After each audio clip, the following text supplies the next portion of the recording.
There.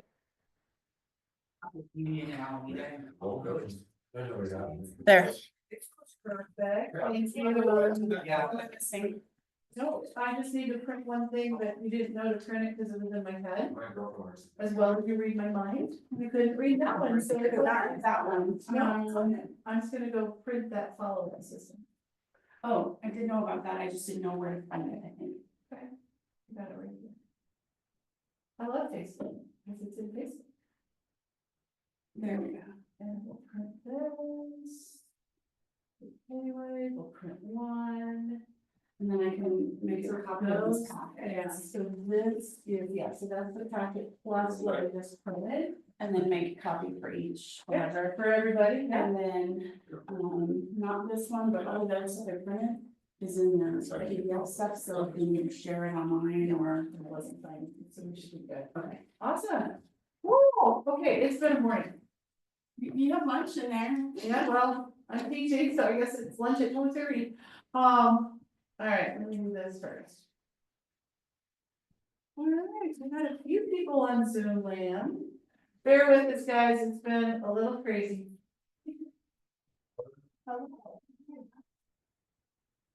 Okay.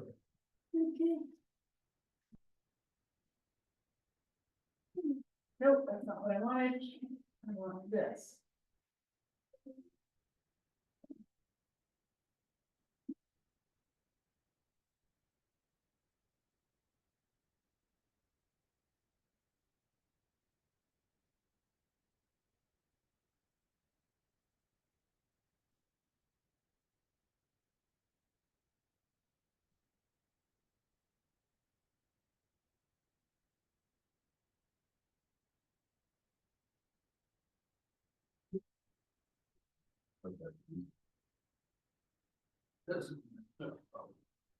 All right. Hi, everybody. I guess we'll step out here. All right. Oh, you're confusing me. You're in the, are you recording me? That's what I thought too, I was like, isn't that Joe? No, I gotta leave in a little bit, so. Oh, gotcha. Go All ahead. right. Well, welcome to this month's Skills Lab. I don't know how to pronounce your name. Is it Gia?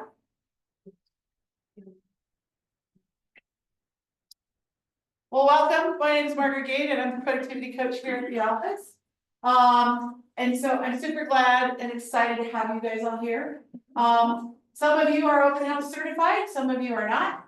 If you are not open house certified by attending this mastery class, we're going to get you certified. So, sorry, we kind of had a little mix up. I've been running late this morning since I started dealing with sewer line issues. So, my apologies to all of you for that. So, but we are going to be just fine as soon as I find my PowerPoint back. There we go.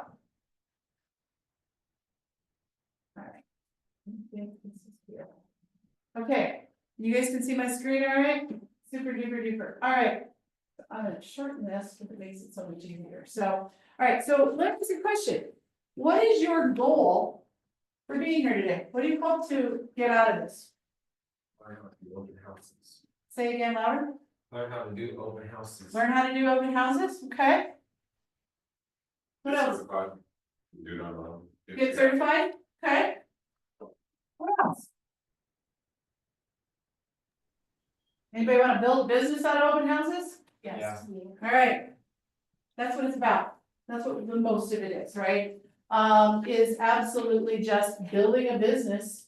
And this is a fantastic way to meet people who you don't already know. Right? Our spheres, the people that already know, love, and trust us, that community is got we have a certain number of people in that group, right? And in order to grow our business, we need to go out and meet more people. And one of my favorite ways to do that, which is why I'm so excited to teach this today, is through open houses, because who typically shows up at open houses? Who do you think normally comes? Perspective. Prospective buyers? Who else? Sellers too. Yeah. Prospective sellers, Oh, really? right? Anybody ever heard of a nosy neighbor? Yeah. Yeah, they're a future seller. Truly. Most people don't go to open houses just to look. Right? That's a little more true if you're hosting an open house where you've got a flip. And the neighbors have been watching them rip everything apart and dumpster after dumpster being removed and they're curious what's going on in the house.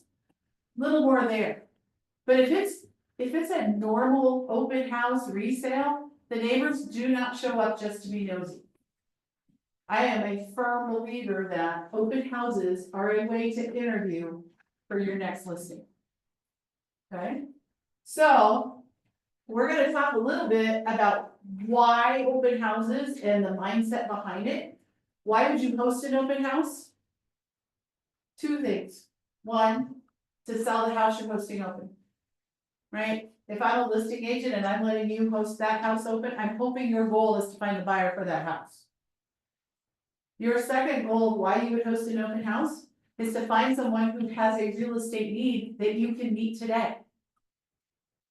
Okay, that's why we do it, right? How does mindset affect open house results? It really affects how you show up. Okay, if you came to an open house, and unfortunately they can't see me do this on camera, but the open house host is sitting in the recliner, they got their feet up, they might have their soda next, maybe they have a football game on. And you walk in the front door and they go, hey, let me know if you have any questions. It happens, I've been to them, right? If you have the person who puts 0 open house signs out because they don't like putting open house signs out, and there's not a for sale sign in the yard, and the only way you know that the open house is happening is there's a piece of notebook paper stuck on the front door that says, come on in. What kind of open house are we gonna have? Okay, so you wanna wake up, you wanna have high energy. For me, it's hosting a party. Right? And are there Saturday and Sunday mornings, Stacy, where I go, I can't believe we're going to open houses? Yeah, absolutely. And the minute we hit that door, I flip the switch. And it's high energy, it's high go. Now, some of you have been out shadowing with me and we've had pretty quiet open houses. Yeah, I'm the person in the recliner. Can be. But what happens the minute somebody pulls up? Game time, right? So your mindset affects the open house results. How you go into the open house with what you want to accomplish will influence your results. If you go into the open house saying, I hope I find a bunch of contacts today. What are you gonna find? Bunch of contacts. If you go into the open house and say, I'm gonna find a buyer or a seller who needs my help today. What's gonna more likely happen? You're gonna have a higher, different quality of conversation. See, your brain subconsciously helps you accomplish what you say you want. Has anyone ever bought a new car? Or a new to you car? Everybody drives a car here, right? Okay. And you find the best car in the neighborhood lot. The only one like it, it's the only color, it's the only one of that model, and you take it out on the road, and what do you see everywhere? The same car, the same color, it's everywhere. The only person I haven't heard say that is Bob with his car. Oh, right? But the reality is you see that car everywhere. And that is your brain. Here's the deal, those cars were always there. But your brain says you just spent, by the way, I'm shopping for a car, I know how expensive they are. Your brain is validating you made a good decision when you see everybody else driving it. So your brain is saying, good job, Jordan, you bought a car like everybody else. So your brain is reinforcing what you tell it to reinforce. So you guys didn't know you were coming to a class about how your brain works, right? Okay, so if you go into your open house and you say, I want to walk away with a bunch of contacts, you're going to walk away with a bunch of contacts. If you say, I hope somebody shows up, yeah, well, you'll be hoping, right? Now, open houses, I can never guarantee how many people will or will not come. It's a wild card. I wish I had a crystal ball to predict when they're going to show up. I don't have it. So it's just a numbers game. But if you go into that open house saying, I'm gonna have great conversations, I'm gonna find a buyer that I can help today. It's amazing how your brain controls the conversations that you have with people to help you close them. Okay? Finally, what's your goal? What is your goal to doing an open house?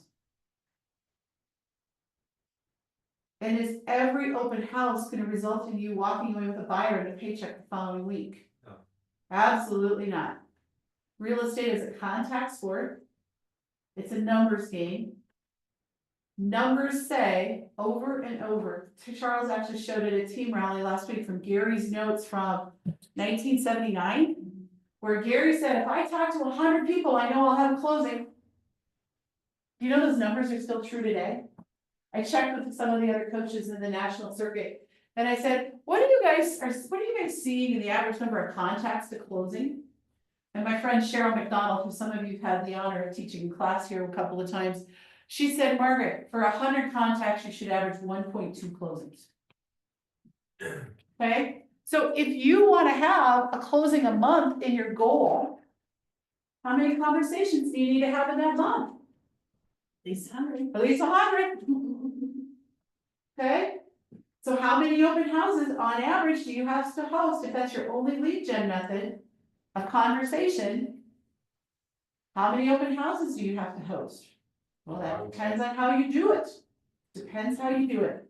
I can tell you this, if I do an open house the way I did when I started, I can do it in 3. But, huh? So you can do it in 3? Uh-huh. How'd you get that much like this video? Oh, we're gonna talk about that, right? Because it's not just about the people that show up at the open house. There's a whole lot of things you can do in advance of an open house that also create more conversations, but it still is a result of that particular open house. Okay? All right, so questions on the why and the mindset and how to think your way around all of this? Okay, so we're gonna talk about the pre-event game plan. Okay, we're gonna talk first about how to choose the right listing. Well, first of all, if it's yours, that would be a good place to start. That's the right one. It's the right one, although I will tell you, this weekend, I still have a listing that's active on the market. But the reality is I'm hosting an open house for another agent. Why? Yeah. One, because my sellers don't want an open house this weekend because they're hosting Easter, Oh, and I had committed to that other agent prior to my listing. Believe me, I was there last weekend, all day Saturday. I didn't know if there was like a certain strategy or something that you were playing. Depends, I didn't want to drive to Brighton to be part of it. I don't like- Okay. How far out do you usually project open houses? So it depends. Normally I wanna have, if it's my own listing, I have a better idea of what that timing is. However, if I'm trying to find an open house for somebody else, I like to know by Tuesday what open house I'm posting open. Because that allows me then to go through, is that playbook thing in here? Remember that playbook that I sent you? Yep, it did. You don't have like a 5-day lead time before you. I wanna have marketing time, right? I wanna have sufficient amount of marketing time. So the perfect timing to pick the house is you wanna have it locked down by Monday and Tuesday. If you're running a solid open house plan, okay? I think it's horrible to decide on Friday afternoon at 2 o'clock, we're gonna host an open house for input listing agency here. Because you don't have time to prepare. You don't have time to do the marketing in advance. So how to choose the right listing? There's many strategies for it. First of all, is it in an area I want to work in? That's one of my first ones. Now, again, that's not the only one. If I don't have any business, the area I want to work in may have just gotten a whole lot bigger. Right? In my perfect world, I'm on the west side of town. For me personally, but the reality is, if I was going hungry and I didn't have any business, I would probably go do an open house in Parker. Yeah. I'd probably go do an open house in Greeley. So if you don't have listings, then how do you do that? So, great question, right? there's many ways. One, as part of the certification program that we have in the coaching program, right? You show your availability out on this worksheet, and then the listing agents will call you. Okay? You get to know the other agents in our market center, right? Jeff doesn't have to put his name on the availability spreadsheet anymore. Because there's a couple of agents that just go, Jeff, I got a new listing coming up, you wanna host it open this weekend? Jeff goes, yeah. Usually. Okay? There's other ways, maybe you don't have one here in the market center, right? There are also other brokers from other KWs who go out and look at that open house availability spreadsheet. Courtney Olson is a huge supporter of our program out of the Lakewood office. And she sends out a list of the people that are available on the weekends to say, hey, I got open houses here in these areas, who wants them? Okay? You can also, if you want to, you can go into the MLS and look at listings that are currently in the area, maybe the area you're farming. And you could reach out to other brokers. They don't even have to be within our brokerage firm, and offer to host an open house. Okay, my first choice is you always work them for our agents first, right? Followed by the ones that I have relationships with. And then going out and finding those other ones with other brokerage firms. The hard part is a lot of brokers will not let someone outside of their brokerage firm do that. So you don't want to expect you're gonna get a lot of yeses, but it only takes one. Right? If I am searching the MLS for them, I'm probably looking for a vacant staged property. I want a house, if I'm gonna call up Lisa Couch at Remax and offer to do an open house for her, I'm probably gonna want a house that somebody doesn't live in. Mainly because that way, maybe the seller doesn't want people in their houses when they're living in them. That could be a reason, right? It's also, if I'm going to do an open house for somebody else, I want it to look good because I'm gonna use it for marketing, and I want my people in my sphere and that I market to think that I have great houses. I'm probably not going to do an open house at a hoarder house. Those pictures aren't very pretty. Why not? The pictures aren't pretty. It's a scavenger hunt in it, right? I'm also gonna look at locations. Chris Soares, who is someone that I talk about a lot. When Chris moved to Portland, Oregon, he only knew one person, himself. Made $1 million doing open houses. He did 8 open houses a week. And he didn't have any of the listings when he first started. So part of Chris's strategy was that he would look at the location of the house. So he was hosting open houses 7 days a week, 2 on Saturday, 2 on Sunday. Well, this particular is really close to this company that's doing a massive amount of hiring. They're bringing a whole lot of people into the area. He would do open houses in the area of those companies during the lunch hour. When the people that were in town in the middle of the transfer were gonna go find lunch, and they would see his signs. He would figure out what time school gets out. And he would put up his open house signs prior to school being let out. And the people that were driving to the neighborhood school may see that house and stop on their way back. So there's a lot of different pieces to the strategy. It depends on area, it depends on timing, and it depends on what you want to do with it. But you want to pick a house that's going to be attractive. Okay, that's going to implement what you want from a marketing perspective. What's the ideal timing? Not between 9 p.m. and 5 a.m. Jeff just looked at me, Margaret, you're crazy. I don't know. I really don't know. Right? In the Denver metro area, the popular times for open houses tend to be Saturdays, some on Sunday. People run pretty much 2 hours seems to be what most people do. I see some that do 3. I recently saw a couple that did 4. You can do a 10 to 12. Right now, what I'm seeing is 10 o'clock to 11 is pretty dang quiet. But you never know, because you only need one person to walk in. Right? 1 to 3, yeah, that can work. 11 to 1, 12 to 2, twilight's 5 to 7, because sun doesn't go down now, we're super early. We've had agents in the summertime do a Friday, 11 to 2, over the lunch hour, before people are all heading up the mountain for the weekend. The answer is, I don't know what the ideal timing is. I once told a pair of agents in our market center, our coaching program, what do you mean you're doing an open house on a Super Bowl Sunday? No one's ever gonna show up. Yeah, they had 100 people and they walked away with 5 pieces of business. So I guess I was wrong.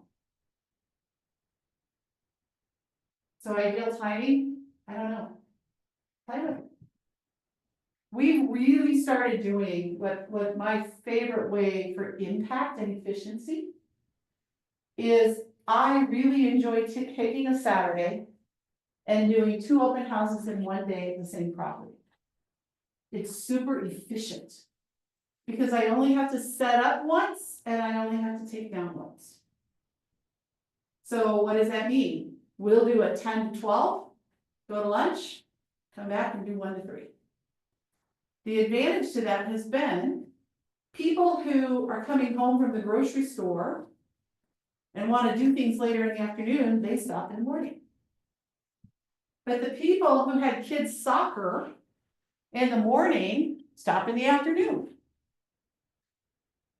Sundays, I don't typically do them before noon because a lot of people go to church. Right? Doesn't mean it wouldn't work.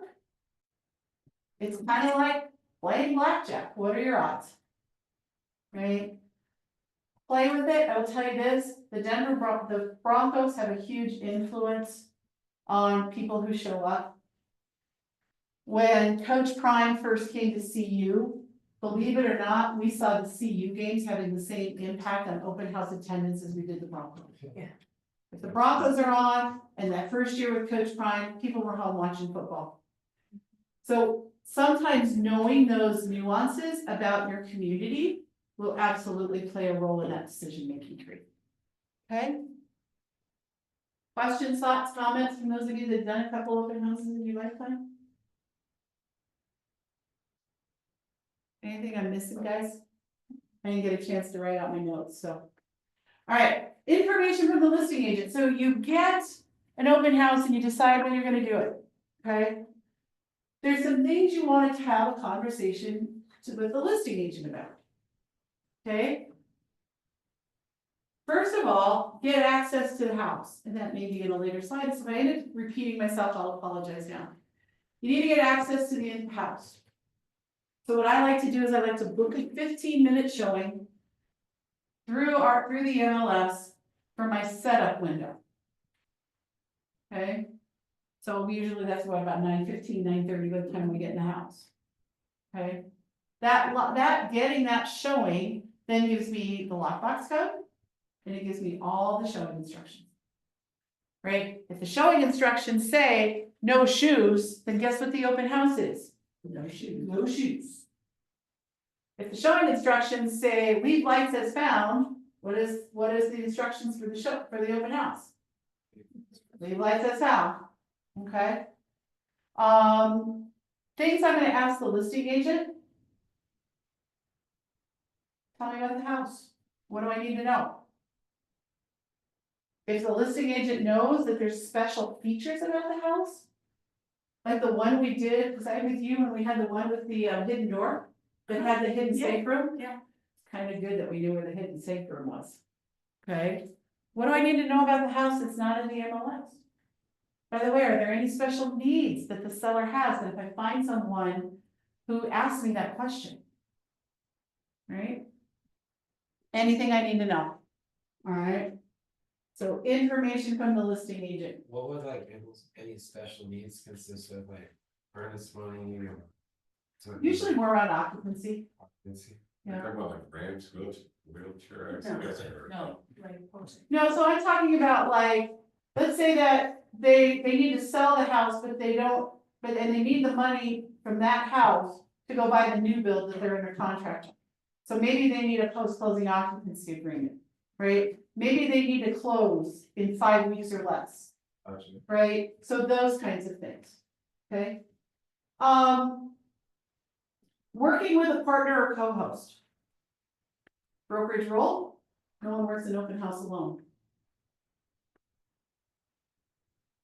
There's two reasons for that. One is your safety. Okay? The second one is, if you have a bunch of people all come in at the same time, if I'm in the middle of a conversation with Brandon, he's the guest, right? And all of a sudden, the other four of you that are here in the room with me all walk in at the same time, am I gonna just step away from Brandon and start talking to you? No, you would. Absolutely not, right? He'd be like, Excuse me. yeah, that would be one word, I was gonna try and come up with a PC way to say what I was thinking, right? That's rude, but then if you guys all come in and I just keep talking to Brandon, and I don't even acknowledge you, what are you all thinking? What a rude woman she is, right? She the wicked witch of Oz or what? Right, and so by having two people, it allows you to manage when multiple people come in. Here's the other thing that works really well. Brandon and I and Stacy, because there's not many people there, Stacy's my partner, and we're kind of having a three-way conversation. And I noticed that Brandon really likes talking to Stacy a whole lot more than me. And then in comes Jordan. I'm gonna step away, because they're doing great, and I'm gonna come meet you. Okay?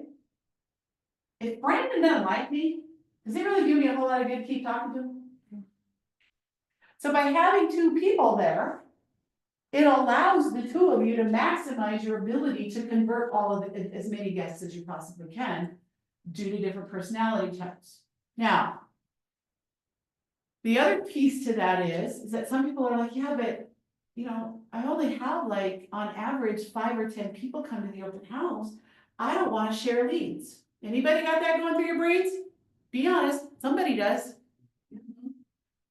Get your final lender partner. Find yourself a lender who will work open houses with you. We had an agent who found a fairly new mortgage broker who was building her business as well. So together, they really clicked. They really clicked well together. So they agreed they were gonna build each other, they were gonna help build each other's businesses, and they started working open houses together. The beauty of that was, the agent was advertising on her social media, and guess what the mortgage broker was doing? Did you just maximize the number of people that were being touched in social? Yeah. Right? And by having a lender partner there, when people say, well, now, what's this whole thing about down payment assistance, or what's mortgage insurance, or whatever? Are you guys all equipped to answer all those questions? But who is? Your lender partner, okay? There's no wrong way. There's no perfect way. Okay? Again, having more than one person. Questions? Should we talk about, well, the other thing about working with a partner co-host, if you're working with another agent, is you guys should talk about who's doing what, who's bringing what. Like if you're gonna offer, we're gonna talk, we're gonna show you some setup stuff. If you're gonna offer snacks or waters or whatever, you don't both need to bring 10 bottles of water, right? Yeah. You don't both need to bring, a whole tray of snacks. You could each do your own flyer, or you could do one together, but those are things that you should talk together beforehand. Absolutely. When you're doing all that discovery, like, hey, would you work in open house with me? Awesome, okay, who wants to do what? Like, what do you? You wanna talk about your plan, right? And what's your go-to-market plan? We're gonna talk about the go-to-market plan. Right. Right? But you're absolutely right. Like, how are we gonna do this, right? You know what? I'm happy to talk to the listing agent. Maybe I'm the one that had the relationship with the listing agent. Who's gonna communicate with the listing agent both pre and post? Who's bringing what? Are we going to have drinks? Are we gonna have snacks? Not required, folks. I will tell you this, these things in the small go a long way, A little tiny ones. right? The little tiny bottles of water, go great. The other thing that people really like that now I can't find in the grocery store is canned Perrier water. They just think that is the coolest thing. Okay, I'll, you know, I guess they feel fancy when they drink Perrier water, right? Building for a Yes, house, sir. yeah, I can see that. Quick question, so if you're co-hosting with someone and said they don't show up at the policy, you have 2 people there, what do? You have to call it off, or can you proceed with? I'm gonna go track them down and punch them in the nose for not showing up. No, that was a joke. Sorry, Zoom, that was on recording. The good news is if you're doing your setup, and we're gonna talk about this, you're gonna get to that open house an hour to 45 minutes in advance. No, you're not gonna cancel it. You are gonna get on the phone, okay? So let's say that you were doing an open house, with Ryan, and Ryan stood you up, you couldn't get a hold of him. Now, my first thought is, oh my God, is he okay? Did he have a car accident? Like, that's always my very first thing. You call me, and we will figure out how to get somebody else out there as soon as possible with you. Okay, I have had my daughter come with me. Even when she was barely in high school then. Early college, I brought my daughter. She knows how to run a cell phone if something goes bad. Can we still do that? Can we bring family members if we need? Yeah, just remember they can't talk real estate. Right? It's not ideal. My first choice is not to bring my daughter. And by the way, now she's in real estate and she's still not my first choice. However, I have, because I couldn't find another qualified partner who could help me handle real estate. Because here's the thing, if I'm talking to Brandon and you guys all walk in, all my daughter can do is say, here's a flyer, welcome, right? It doesn't buy you what you want it to buy you, okay? Excuse me, Miss Margaret. Yep, Tisha, go ahead. I've done that before. I couldn't find anyone. I couldn't find any other qualified agent or to do an open house with me. And I have, like, for security purpose, I have had like one of my boys and my nephew come, like, just be at the open house with me, even if they were just sitting in a truck, just like for security reasons. Yep, yep, absolutely. And your football playing sons, no one's gonna mess with you. Yeah. Absolutely not, right? Yeah, I wouldn't mess with those boys. All right, not ideal. The other thing you wanna talk about is not like, who's bringing, are we gonna do snacks? Who's gonna talk to the listing agent? Who's gonna bring, are we gonna make flyers? Oh, do we need to check out open house sites? We're gonna get there about that, right? Who's bringing all the supplies? And then the biggest question that you guys need to have an adult conversation about early is, Towns, how do we wanna divide leads? Okay, now, I'm gonna share with you, there's many ways, none of them are wrong, none of them are perfect. This is why you wanna talk up front. And we'll see how this goes. So one thing is that sometimes you can say, okay, Jordan, so you take the first person that walks in and I'll take the second person and you take the third person and I take the fourth person. So as they walk in, we'll just go every other one. That can work. What happens when every person who walks in when it's Jordan's turn is walking in with their realtor in their arm? Tough luck. Tough luck. Right? What happens if Jordan's talking to her people and then I start talking to Brandon and then I'm done talking to Brandon and she's still talking to her first person, but now somebody else comes in. Do I ignore them? They're not my turn. See how that gets wonky? Okay. It works. Might not be ideal. You can do a sign-in sheet. Okay, we're gonna talk about those. And at the end of the open house, you can say, okay, we're just gonna divide those up, every other one. But any of them that told us they were realtors, or they had realtors, we're just gonna cross them off and take those off. So that way, at least we know we'll divide them up even. What if there's only one total? Well, now you gotta flip a coin. Heads is yours, tails is, whatever, right? These are all real scenarios, and the reality is, there's no perfect answer. Right. Because you never know how many people are gonna walk in. You two guys worked at open house with Stacy and I last week, Yeah. and Barely. we had the one that you talked to, right, that you, oh, and was that the guy who then proceeded to give me travel advice? Yeah, Edward. Edward and Maria, right, super sweet couple, right, they were the only ones that came in, who gets it? Me or Tim? We both talked to him. Yes. Tim was there shadowing. That's the only reason, right? Plus, if you think about how the conversations went, who did he migrate to? Okay? The other way is, and I will tell you, this is my favorite way. I hope it's yours. Is when you're sitting there and, you know, Christy's the guest and Brandon and I are the co-hosts, and there's nobody else in the house, we're all gonna converse together, right? We're all gonna have a conversation. And she's going to naturally lean into one or the other of us. Or if Brandon's working with me and Christy identifies that she's a first-time home buyer, she really needs to talk to Brian or Brandon, because he's an expert with first-time home buyers.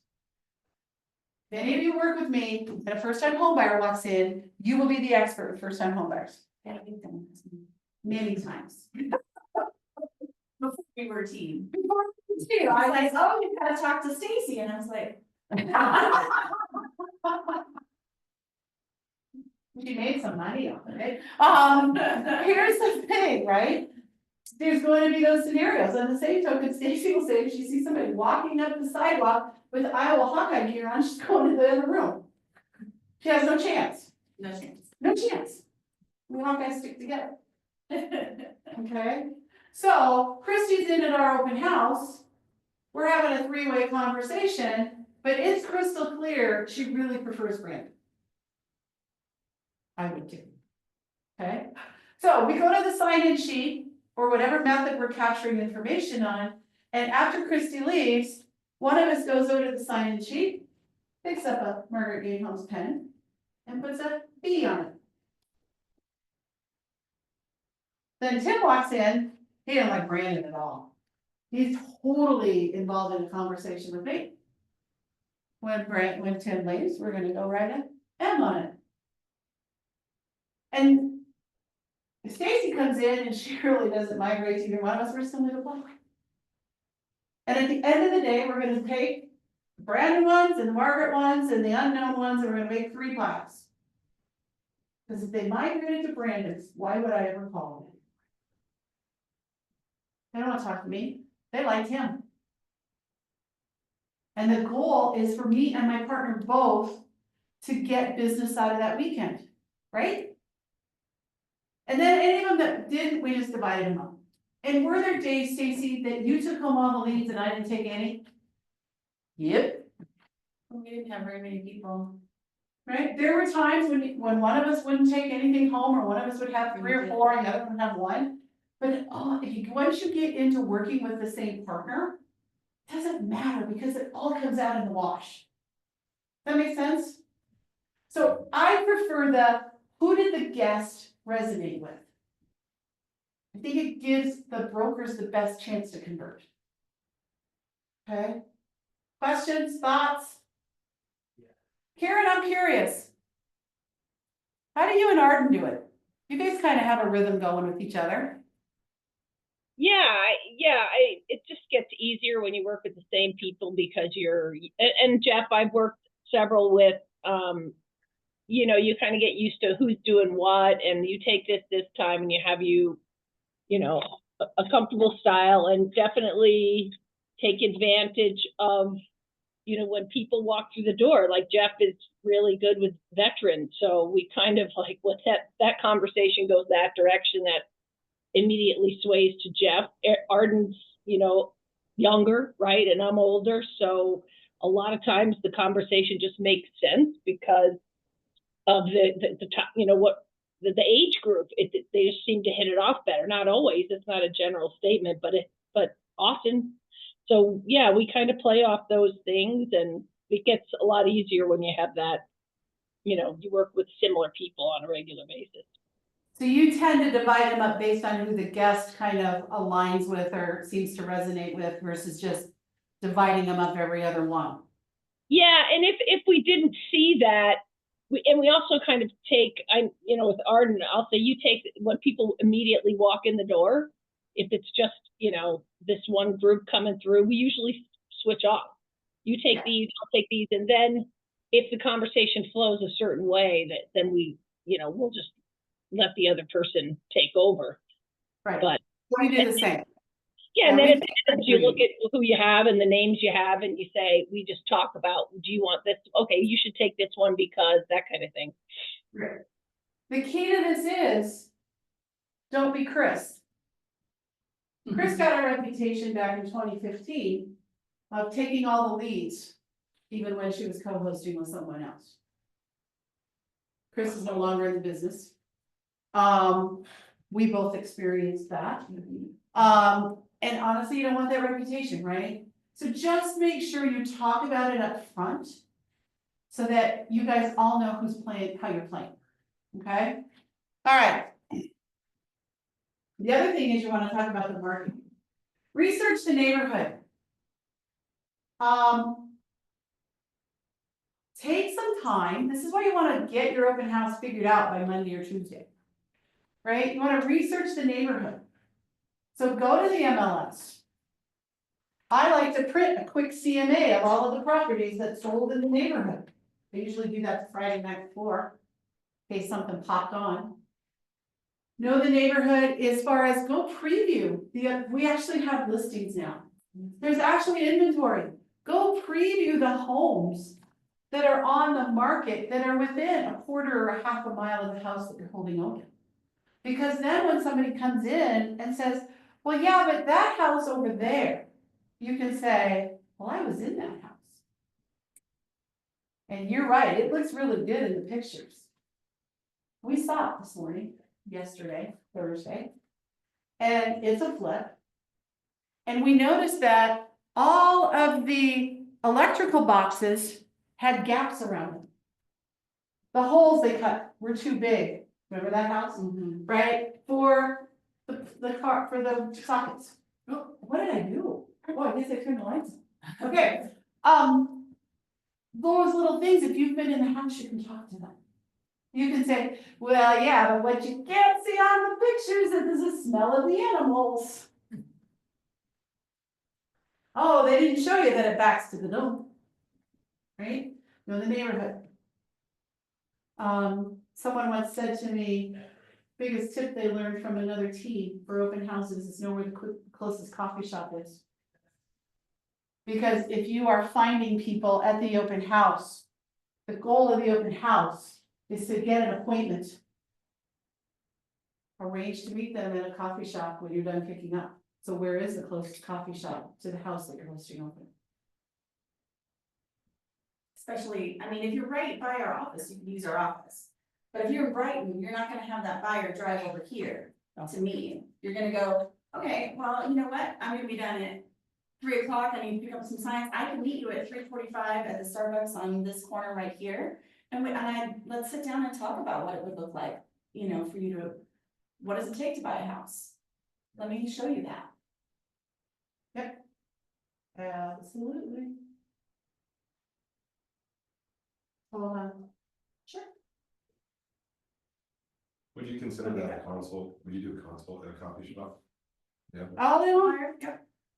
All day long. A buyer one, yeah. Seller, I mean, you usually go to their house, but the seller one, but. But again, I might start the initial I might conversation start. in the coffee shop. You never know. Oh, we were talking about that. Reviewing homes in the neighborhood, right? Pre-event game plan marketing. I love this new terminology. I'm gonna do a neighborhood outreach. Anybody know what neighborhood outreach is? Uh-huh. Yeah. You're gonna go and you're going to invite the neighbors to the open house. Okay, it's a networking outreach, neighborhood outreach. Okay, so with that outreach, I'm just going to create a cute little flyer. By the way, these are all in command. Probably not gonna have time today to do this because I can't believe I'm only in pregame and I'm 45 minutes in. Okay, so you're going to have some kind of flyer. Honestly, something this size is good enough. It doesn't need to be a full page. It can be a half sheet of regular size paper, print them here. For the flyer. Yeah, like an invitation, right? And we use, They have half sheet templates in Command. yeah, postcard templates, they got all, you name it, it's in there, and you can convert anything. Canva's really fun, I mean, there's so many different ways to do it, like I literally, when we started, I would take the listing photo. And that would be the front, and I would write across it, you were invited. And then I put the date and the time, open house date and time, and that was it. And then I went and got it printed at Costco as a 4x6 photo. Because photo paper sticks indoors because it's heavier and thicker. Don't do that anymore, because I don't know if anybody prints photos anymore. But use that flyer. What I used to like to do is that before we would go out and do that network outreach, on the back of them, I would write, sorry I missed you, hope to see you at the open house, and I would sign my name. And I would have some of those flyers that I was taking with me with that note on the back. And then when we would walk through the neighborhood, I don't know if you remember this, right? I always carried the flyers and I had 2 of them. I had some in my top of my hand and some in the bottom.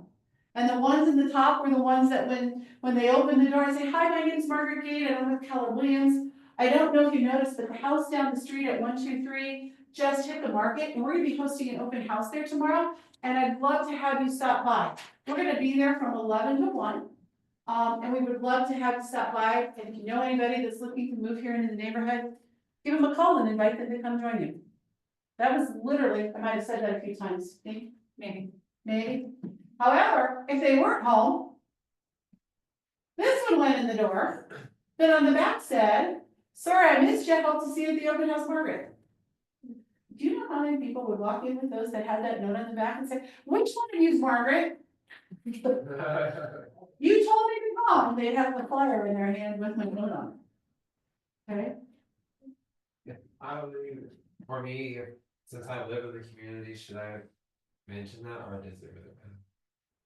mention what? That I live in the community and. Oh, if you're store knocking for your listing, that you're gonna convince him to take the right price? Yeah, Okay, I don't know that it matters. I was just curious. I mean, there is a whole marketing campaign, we just sent one out about not only am I a realtor, but I'm your next door neighbor. Like, I just did that in my own neighborhood. Right, but getting and putting that neighborhood outreach out there. And door knocking is huge. And how many doors should we knock? It's up to you. We usually figure you can hit 25 in an hour. And you can usually assume that a third of them will answer the door. So if I need to have 100 contacts in a week, if I door knocked for 2 hours, 25 doors, that means I'm probably gonna get 8 of them to open, 7 to 8 to open. How many conversations toward my 100 am I gonna have by door knocking and inviting people to my open house? 14 to 16. If I did that for 4 hours and I door knocked 100, I'm probably gonna have upwards of 30 conversations. It is a great way to get your contacts in for the week. If you're going to do that, write this down. This is one of my favorite questions to ask in the neighbors. Because I don't ask, are you thinking of selling your house? Don't ask that. And I think it's great to say, if you know anybody that wants to move into the neighborhood, means you get more buyers. I like sellers. So my favorite question when I'm out doing my neighborhood outreach is, you know, living here, this is a really great neighborhood. And it's my anticipation that we're going to have potentially 1 or more buyers that's interested in that home. Or that they're interested in this neighborhood, but that might not be the right floor plan for them. Who do you know in the neighborhood that I should be talking to that may be considering selling in the next, and you pick your time frame, 3 to 6 months, in the next year? The neighbors will squeal on each other. Oh my God, you've got to talk to those people. They fight all the time. I know they're getting a divorce and they're gonna need to sell that house. You should go over and talk to them. Who do you know in the neighborhood? Who do you know in the neighborhood that needs to or is considering selling in the next, you pick the time frame. I always used to like to say 3 to 6 months. I don't know why, that just kind of flowed at the time. You could say the next year, you could say the next 3 to 6 months, and here's what's fun. If it's them, they get the weirdest look on their face.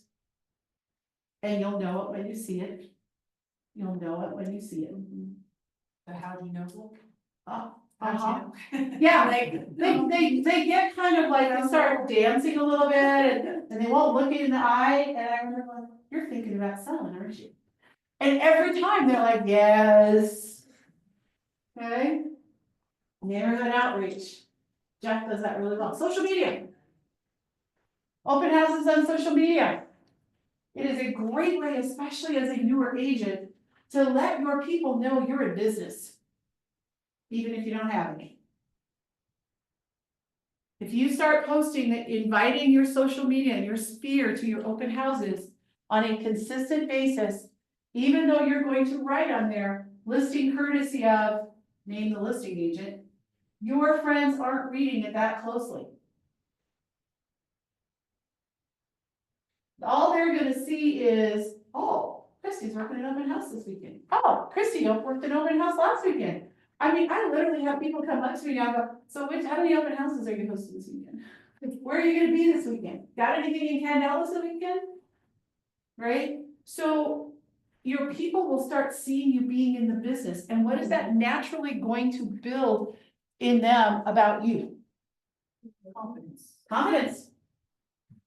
Even if you haven't sold a damn thing. Okay? You can also do paid ads on social media. Absolutely can do that. But just letting people that are out there. Reels and shorts, going Facebook Live or creating a small reel. When you're out at the open house or shooting just a quick little shot.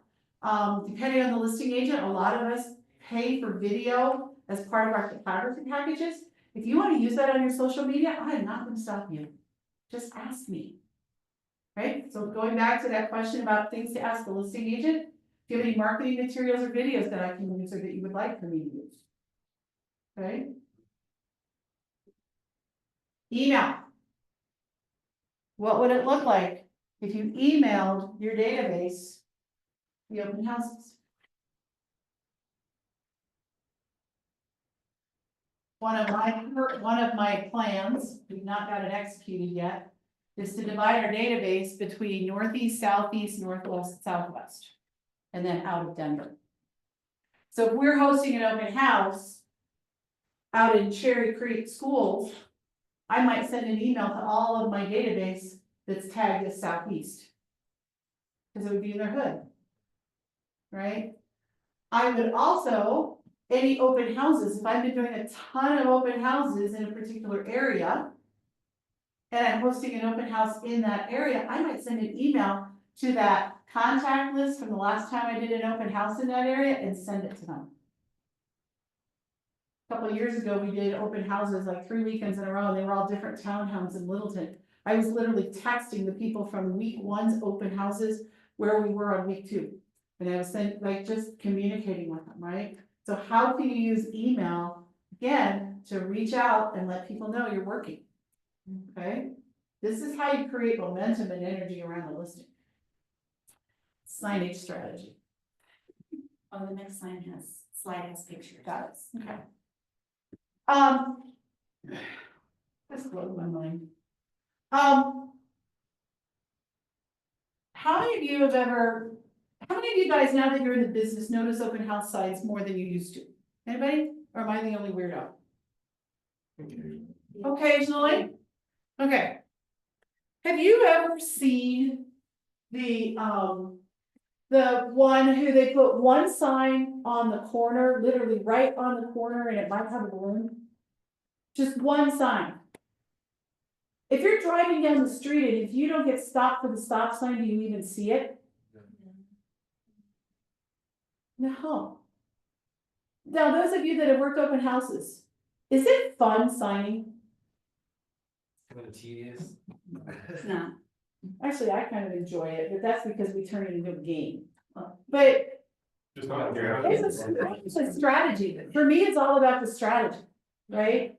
And if you use the sidewalk ones that are the metal frames that are heavier, those things are a pain, like they get heavy. right? So if you're lifting 2 or 3 of them at a time, they're kind of a pain to work with. But I say I have a love-hate relationship with that style of sign. So I'm a big believer in you cannot oversign. Now, you can oversign for the time you have. But you can't put too many signs out. Right? So my goal is to always have between 15 and 20 signs out for an open house. And it's usually a combination of the directional arrows as well as sidewalk signs and then a big welcome come in at the actual property. And I like to stack the signs, which means I don't just put one right on the corner. Because people aren't gonna see it. It takes them a while to even recognize things, right? Statistics say that it takes someone seeing something 3 to 5 times before they even realize they saw it. So if I only put one sign out, are they gonna see it? No. So I think you said the next slide is the photo? Yep. All right. So this was actually from last weekend. But you'll see we stacked those 3 signs. And then on the opposite side of the street, we stacked 3 more. And we have them pointing the direction that we need to turn. So if the street, I don't know how to show this without blocking the camera on Zoom. Okay, so if this is the street, okay? I want the arrows, and I'm gonna turn right here. I want the arrows to point so they see the arrow when they're driving. So it's horizontal with the street they're turning on. Not pointing vertically along the street people are driving on. Okay? There's some people that, a friend of mine went out, we had like 3 open houses in one weekend. And so we divided and conquered, and my good friend Kathy came and helped me. And when we went to pick up signs, I couldn't see the ones on the side of the street she did, and it was because she didn't point them like this. She had them running parallel to the sidewalk. Here, and you couldn't see them. Okay? You want them. You want people to see your signs. Turn here. There's that. So I kind of had trouble because, I mean, I actually have sign experience from my past business, but there's so many alleys. So until I was between the last turn and the next turn, I could only do them going that way. Otherwise, I had to do them Yeah. going. When you go to invest, we should take a picture. When you go invest in your own signs, we have some signs that we call the uppy arrows. And we actually flipped them so they go straight up, so the arrow points up, which tells people, keep coming. And then the back side has a big U-turn loop, it says go back the other way. Yeah. Oh, yeah, I've seen that. Yeah, you did. I'll bet you did. You were out there with us. We used them. Right? Yeah. So those are a great investment. Now, the coaching signs, we don't give you those. You have these, you have the sidewalk signs, and then you have a big welcome coming sign. Yep. Okay? Signage is important.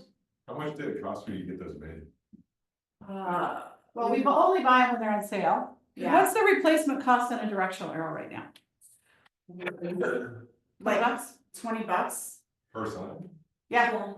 Damn. Gross. Well, these little stakes, Yeah, the stakes alone are, the stakes alone are $11 unless you buy the flimsy ones that break the first time you use them. yeah. Okay, right? And so then we buy these when the sign companies are having big sales for mega camp and family reunion, so we're buying them at upwards of 70% off. Right. Okay, signs aren't cheap. Okay, Wait for the sales, get a closing or 2 under your belt. exactly, And set aside money from that closing to invest in your business. absolutely. Yeah, that's really smart way to. Great, so with signs, in coaching, we do have signs that you can borrow, free of charge. And each kit contains 15 directional arrows, 2 sidewalk signs, and a welcome come in sign. It is perfect. Now, the thing is, we only have so many sets, so we do have a checkout process. You can find the information on the PC resource page of how to do that. Because obviously we're not at the North office every day, 24 hours a day, to be there for you. And we also want to make sure we have enough signs. So if we have a case where we have more people wanting signs than what we have inventory of, we're figuring out how to adjust, whether it's adjusting the number of signs everybody gets, or if you borrow some of my signs, right? So the more we know, the better off we are. If you lose our signs, you're replacing them. If you run over them with your vehicle, you're replacing them if you break them. I will tell you, some people steal them.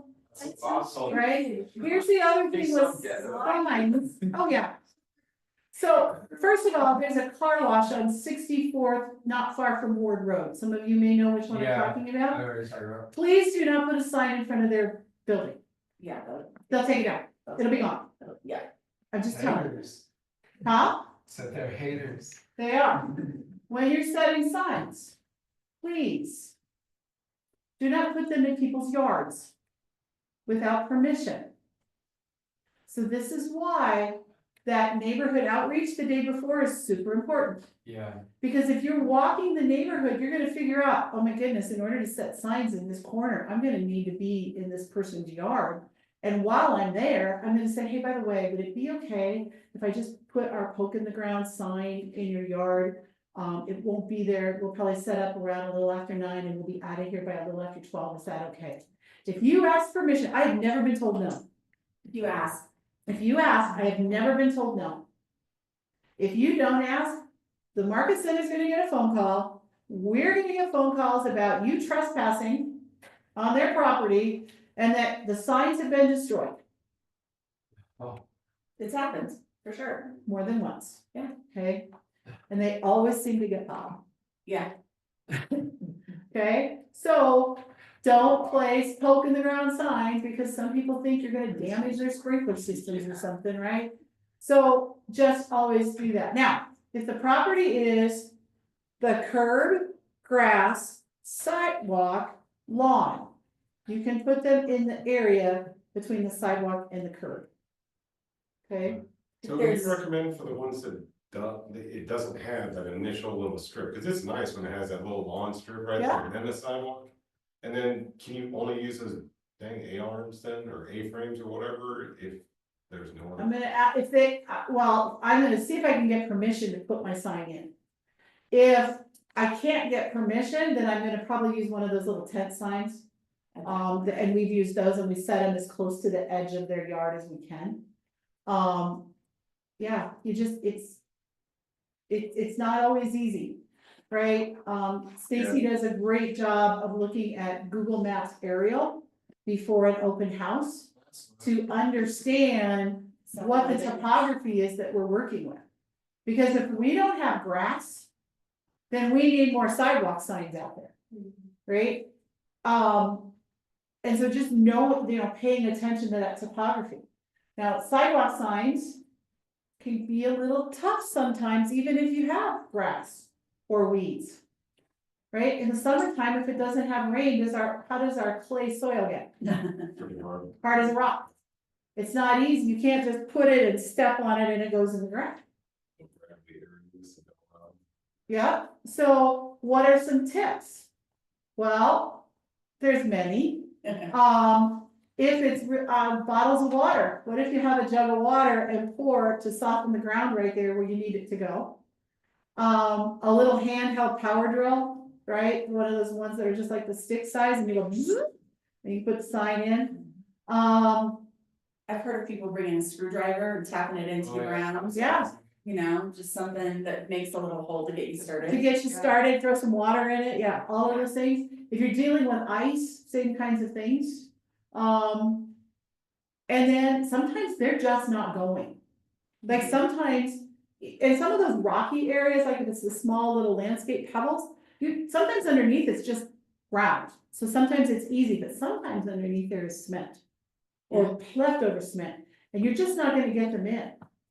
We have been known to carry bungee cords. And we'll attach the directional arrow to a tree, or a sign, or a light pole. We've been known to, if I'm in front of the house, we've propped them up against our cars. I've taken them off of the stake and put them on my SUV and put them underneath the windshield wiper on the back of the car. Sometimes you gotta get creative. Okay? Alright, Jeff, you got anything to add to that? You've done so many open houses. I don't even know if he's still there. No, it sounds pretty good. It's I like the A-frames personally, but that's about right. They do cost more to get though. Yeah, the A-frames, how much is it to replace the plastic A-frames? I think the ones that are the heavy duty metal ones are $100 a piece. Mhm. This is why. No one told you guys to go out and buy open house signs. Nobody. Right. If anyone in this market center has told you that, I wanna know who it was. He did? I'm sending him to Oh, No. because he is gonna come back in, and I'm gonna go talk to him. It's all right for me. Said, we all heard it. Charles, stop telling people to buy open houses. Yeah, I'm gonna get it. Okay, Just kidding. here's the thing. Stacy's right. You're gonna have your first closing. Take $300, $400 out of that first closing and invest it in your business. If you are going to be a heavy open house person, then go invest them in $300 worth of open house signs. Where can you get them? You can buy them locally at SNG Signs. They're right here in Arvada. It's a small little business, great way to support local business. Also, there is on Command Connect, you can find vendors. There's 2 different sign companies. You probably all get emails from them. One is Build a Sign and the other one is Oakley Sign. Both of those companies have big sales at Mega Camp and Family Reunion. So when we are out there at those events, your leadership team, then we will usually find the QR code or the sale code so you can get up to whatever their sale is. That last time we bought signs for our business, they were 70% off. Yeah. Right? So you don't buy them just because you suddenly got the $300 sale. Mega Camp's happening in August. Mega Leadership's happening in May. Right? We're gonna have some of those discount codes, and if you watch your email, you're going to get emails when they are having sales. So when the price is right, buy $300 worth. Just have that money ready. Have that money ready. Now, some of you who have started your business with a solid nest egg, maybe you wanna do that today, and that's okay. You guys have to run your own businesses. Then on closing number 2, you pull back another $300 or $400. What do I need in my business? Well, now maybe you wanna buy the A-frames. Maybe you know you got a listing coming and you decide to buy a yard arm with a panel. Right? Depending on what you're doing and where you are in your business. The reason I invested in these open house signs for all of you is because it's expensive. And I want you to lead with revenue. So we've got yard arms as well. And for sale banners, for sale signs. Christy's got one of our for sale ones out there right now at her house that she's got on the market. And all she had to do was go buy a rider with her name and phone number on. How much was your rider? $20-ish. $25. That's a lot cheaper than $300. Because that's about what a yard arm and panel will cost you today. Okay, all right. Whew, we spent over an hour and we haven't even got to the open house. Do you recommend buying a yard arm? Like, what's the benefit of having that in their yard, like? It's the biggest, most visible. But wouldn't we have to check one out? We wouldn't be able to check it out for like more than a few days at a time, or? Your yard arm is yours to check out. We will check them out for the length of your listing. Yeah. Oh, There is also a panel that's branded to the market center, just like the open house ones are. And then all you need to do is go buy a rider for the sign that says for info, call your name and phone number. So $25 versus $300.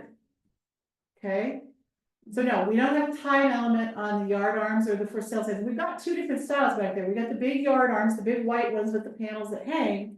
And then in the community that Christy's got the listing, they don't allow those, but they do allow the smaller A-frames that still go in the ground. So we have some of those as well. So we've got signs, and I love it when we've got them all checked out. We've had those kits for a long time and we've never yet run out of for sale signs. Why do I like the yard arms over the small A-frames? Is because if you're showing houses on a house that's got a lot of street parking, and you're trying to find the house that you've got your buyer behind you, it's much easier to see the yard arm that's above the cars than to find the little A-frame that's down below the cars. So if I'm the listing agent, I want the best marketing I can have. I want to make it as easy as possible for people to find my seller's house. So that's the reason why I do a yard arm too. All right, set up an atmosphere. I dropped the ball, thank you sewer lines. And I didn't bring our full open house kit, but Stacy did a great job mopping it up here. We suck. So we have, we like to set up, and you have to find the right place in the house to do that. Sometimes it's an island, sometimes it's the dining room table, sometimes it's in the living room, sometimes there's no good place and you have part of it in one place and part of it in another.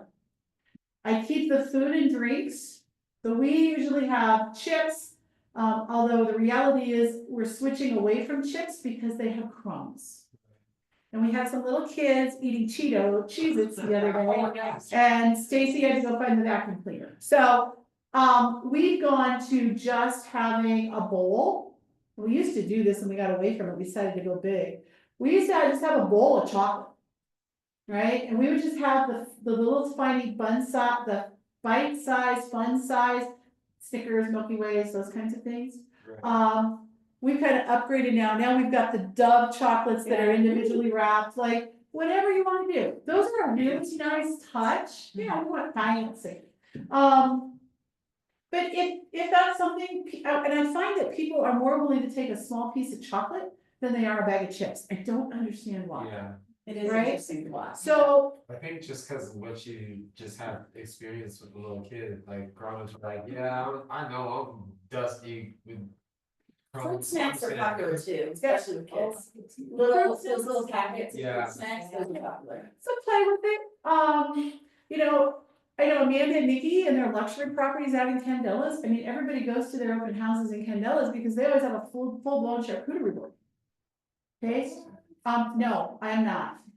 We've done one charcuterie board and that was at, I've done them for I the do them flips. for your flips, I do it for the flips sometimes. If it's a little bit higher end. Yeah, right? But again, there's no, and here's what I wanna tell you guys. There's no rule that says you have to do any of this. right, Okay? It's a nice touch. If you have nothing more than little bottles of water there, people are gonna love it. That's all you need to worry about. If you're gonna do drinks beyond water, I recommend that you keep them clear. So your sparkling waters, your Sprites, we do have little mini cans of Cokes, but only because I drink them. Okay, because I really don't want Orange Crush on white carpet. Or red Or any wine. carpet. Any carpet, right? But I don't want Orange Crush on carpet. Right? Some, like, especially at broker opens, and even, again, depending on where you are, some people choose to serve wine, Prosecco. I would stay away from red wine. Okay, again, your personal choices and what you wanna do. Okay? We have tchotchkes. We did not have these back in the day. This is something new in the last several years, but we do have branded pens. So Margaret Gay Helms with my phone number on it. We want people to take those pens. Right? We also have these are so much fun. I stole the idea from another lender, but, it's got my branding on it and it's a little tape measure Yeah, those are great. with a level in it. Oh, wow. yeah, that's Okay, cool. so it's really, and these are pretty, these are cheap, but people take them, because what I'll do is, I'll say, well, you know what, you're a buyer, when you go to buy furniture, you're gonna need to measure your furniture, so here. Okay, so these kinds of things, people take them, or people will say, hey, do you have a tape measure, I wanted to measure that wall, and I literally go like this. Ouch, oh. Yours, right? You weren't paying attention. He's like, whoa. Whoa, here's that, right? We'll also set out, whatever sports schedule of the season is out. Oh, that's We cool. send these out, we send these out to our sphere. And so we always order extra ones from Land Title, and then we use them at our open houses. I also will take these, like, I usually go through half of our sports schedule by just taking them to the bowling alley. Yeah. Ladies, carry these in your purses and just hand them out to the checkout people as you're checking out your groceries. It's amazing what happens. We will set out additionals of our newsletter. Right? Whatever. There's no wrong answer, right? This is what I encourage you guys to go shadow other agents. Or if you got a weekend and you're not working, or you don't have an open house yourself, just go to open houses. And look at what they're doing and they're setting up, right? If you haven't yet watched the videos on the YouTube channel from 2023, when Lantern Home Group taught this session, or last year in 2024, when A&N Homes taught it, you're going to see we all do things a little differently. You're also gonna see me do a lot of things the same. Right? So all the setups are different. The one thing we do is with our pens, I like to have them close to our feedback forms. And we're gonna talk about how we use those. But that way the pens are right here for them to use. And then when they start to go put it back, we hopefully will catch them and say, oh, feel free to take that. Yeah. Right? And besides, I want new pens, so I want these to go away. True story, I do, I want them gone. All right, set up atmosphere, some agents will bring, a Bluetooth speaker. Put some tunes on. Be cognizant of the kind of music you're playing. Make sure it's something that is not overwhelming, not a lot of 4-letter words. A lot of people will pick some jazz, or during the holidays, I like to pick some instrumental holiday music. So that's really nice to have in there. If the house has a fantastic theater room or TV room or sports room, I went to one house one day, was right after Top Gun Maverick got released. They were playing Top Gun Maverick on repeat downstairs in the theater. That's cool. And I literally said to whoever I was hosting with, it wasn't you, I don't think, I said, I'll be downstairs, let me know if you need my help, because, you know, it's Tom Cruise. Right? And it's just that movie. Amanda and Nikki, when it's their listings, they have great aerial videos and videos that they use.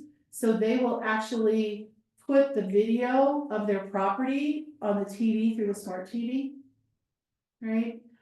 We've also seen some in, like, if there's a TV in a kid's playroom, they're playing Bluey or, you know, one of those little kids shows, right? Like, be creative with the homes. And again, don't start messing up people's electronics. Like, if you came to my house and messed up my electronics that I know how to use, it would be really mad if I came home and didn't work. But especially if it's your listing or you know how to do that stuff easily, bring a computer and just hook it up and run the loop on your computer if you're doing a loop of the video of the house. Okay? All right. Set up an atmosphere. Branded materials. Yes, there are. So Your flyers, your. yes, Yeah. your flyers, back to setup, one of the other things, we do display in a stand-up acrylic display, a copy of the brokerage disclosure to buyer.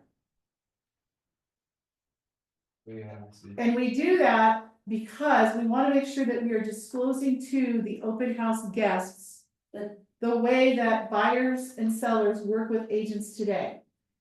And then it also allows us that if anyone were to ever ask us, we put the address on it.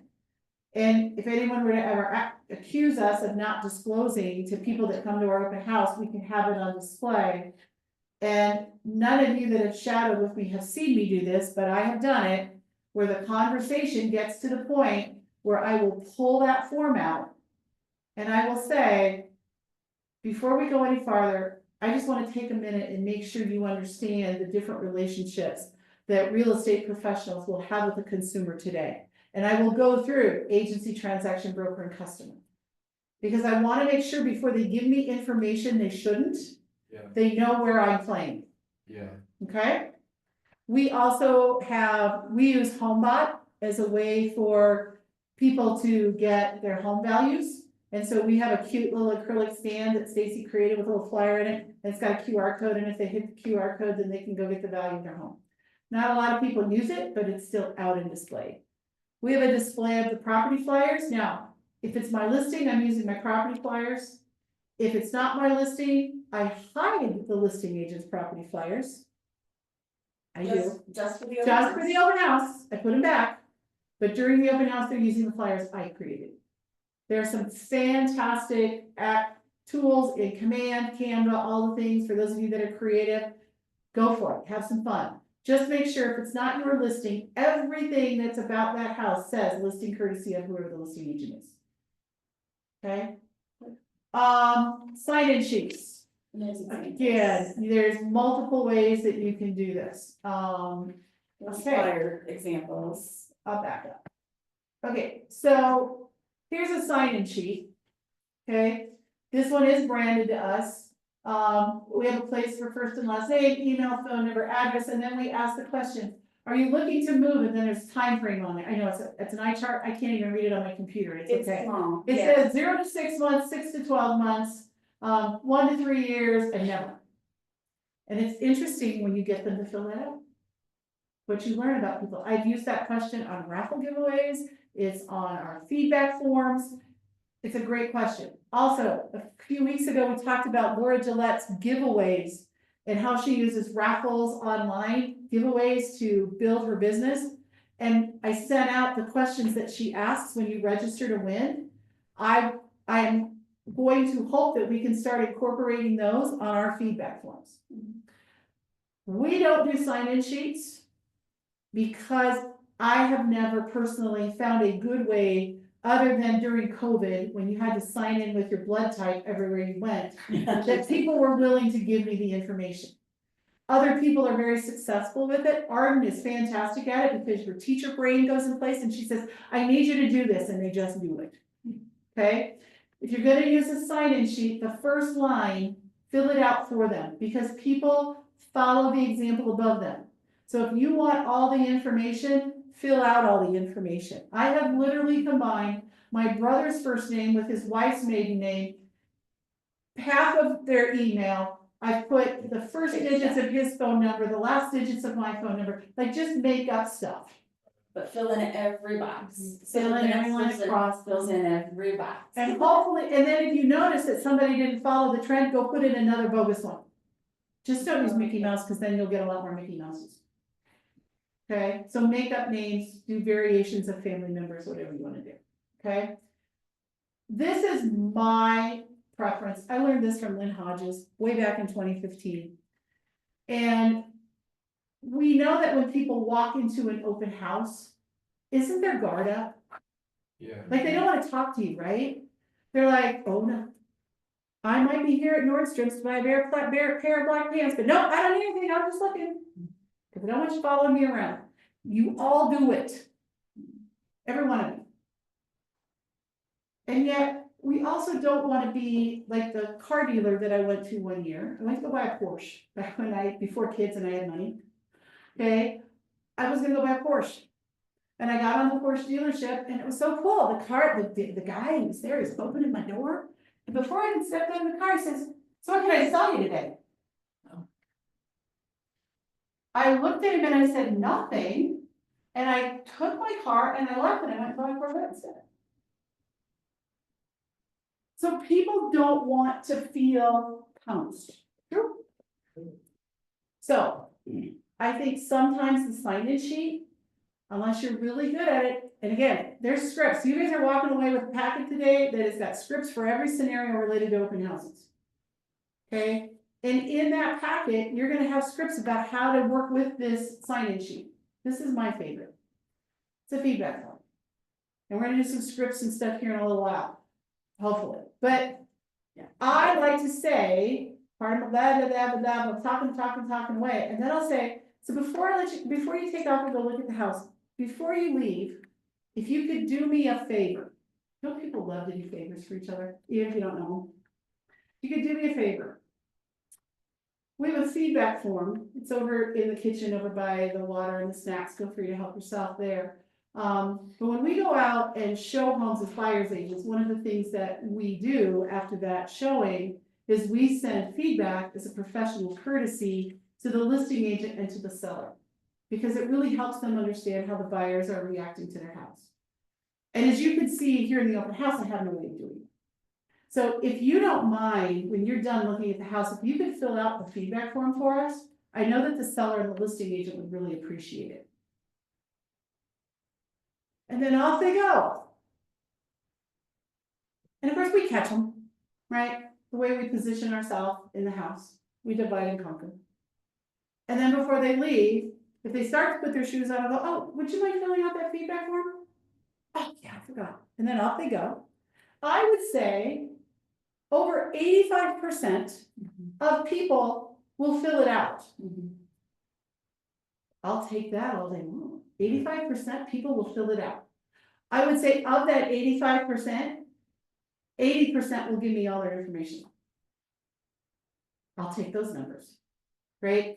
They'll give me their name, address, email, and phone number, because guess what? How is their guard after they've walked through the house and they've had a conversation with us, with me and my co-host? What'd you say, Jordan? It's way down, right? Like I'm a friend now. In some cases, I'm their bestie and they're telling me what airline to take to go to Columbia. Yeah. Right? Like, yeah. But then that's when you get everything filled out. Yeah. Okay, so there's a sample of it. Flyers, you can do a full flyer. This looks like something that probably came commandish. You could do a full flyer. And you can, picture the house, the write-up. Don't be afraid to use the write-ups that the listing agents wrote. If it's not yours, like, don't reinvent the wheel. And by the way, they've already decided how they want to tell the story about their house, so don't you create your own. Okay? We're kind of frugal. This is the word I'm going to use. I'm frugal.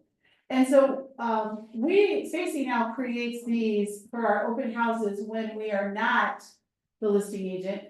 And it's 2 on a single piece of paper, and then we just cut it in half. So we're not burning up as much paper and paying for as much printing and stuff.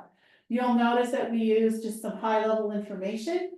And then it does say listing courtesy of, this one was of the Thayer Group down out of Castle Rock, and then it also says each KW office is independently owned and operated.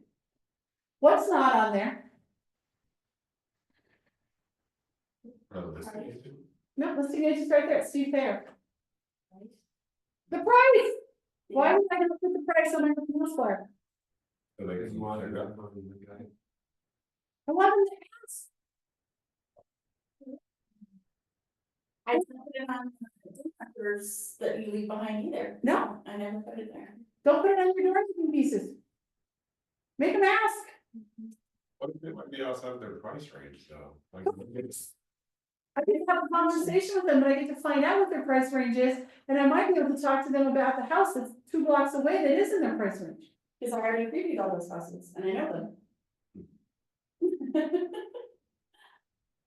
I'm helping you have conversations. All right. Game day execution. Whew. All right. Greeting guests, what to say and what to ask. If I ever hear you say the words, are you working with an agent? I'm gonna punch you in the nose. Okay, not really. What did you just invite them to do? Say no. Yeah.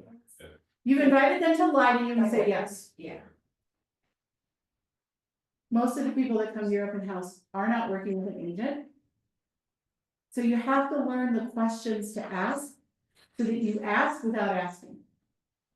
So I'm gonna go through, and I was recently asked for, can you give me just some great scripts that I can just memorize and use for open houses? And here's what I'm gonna say. Open house scripts isn't a running dialogue monologue that's the same every time. It's a series of questions that are asked based on how they answer. Okay, so every guest that walks in, it starts with, welcome, come on in. Hi, my name is Margaret, and I put my hand out to shake their hand. Their natural tendency is to respond back with what? Hi, I'm Margaret, I'm Jordan, I'm Kim, and they're gonna shake my hand. And I say, Jordan, great to meet you, and then I'm gonna look at the person who walked in the door with her, and I'll put my hand out. He's already heard me say I'm Margaret, and he's gonna say he's Ryan. And then the little kids, I'm gonna get down on my knees and I say, I'm Margaret, and I'm gonna shake the little kids' hands. I wanna be welcoming to all, non-discriminatory. Then my next question is, while they're kicking their shoes off, is going to be something that sounds like, because it's not the same every time. Like, I think even as long as I've been doing this, it's never the same. But it'll usually be, so I'm always curious how my marketing is doing. How did you find me today? Oh, that's a bunch of great loaded answers. Well, we saw your signs and there were so many of them, we figured we had to come check it out. And I'll go, yay, it worked. You must live here in the neighborhood. Because if they found my signs, they must live here in the neighborhood. Right? Or I might say, oh, you live here in the neighborhood, or is this a neighborhood that, you know, we're just visiting, right? I'll find something, I'll ask another question. Okay? If they say, well, I found you on the Zillow or Redfin app, what is that starting to tell me? They don't have an agent. Possibly, but they're a buyer. I've identified who they are already based on where they found me. If they're looking on the Zillow and Redfin app, it's pretty high probability that they're a buyer. Okay? And if that's the answer I get, now I start going down a dialogue, the other answer you might get is my agent sent me. Boy, are we seeing a lot of that. Buyer's agents who are just sending their clients out to open houses. For me, it's frustrating because how are you really representing your client? So you can go a couple of different directions with that answer. The first way you can go is you could say, and I probably would start it with, oh, well, who's your agent? And if they say Jeff Gorman, and they say it quickly, then I'm gonna know they probably really do have a relationship with Jeff. And even if I don't know Jeff, I'm gonna go, oh my God, Jeff's a great guy. But if they do like a couple of them did a few weeks ago, and they tap dance around, and they have, well, we've been working with like a couple of them, I'll say, oh. Well, have they sat down with you and gone through the process to buy a house in our current environment, current market? Have they sat down and gone through the process of how to buy a home in our current market? What does that mean in our current market? Today. Because I'll tell you, buying a house today is different than it was 6 months ago. Buying a house today was a whole lot different than it was in 2022. There's a whole lot of different strategies. The purpose of the question isn't about the how. I want to hear their answer. Because if they say no, what did that just tell me about the agent? They probably haven't done a listing consultation or buyer consultation. Okay? And depending on how my conversation is going and my confidence level that day, because I'll tell you, I'm not always as confident as y'all think I am every day. I might even say, well, have you signed an exclusive agreement to work with them yet? See, I find that a lot of times, a lot of buyers will work with more than one agent before they start working with me. Ooh, power. Because guess what? They don't know their name, they haven't signed an agreement, and they haven't done a buyer consultation. I'm treating them like they're an unrepresented buyer, because in my mind, they are now. Yeah. Right? It's all of these different clarifying questions. If you're not comfortable asking some of this, because I'll tell you, some of those would make, when I was a new agent, would make my stomach hurt. Okay? But these are ways to work with them.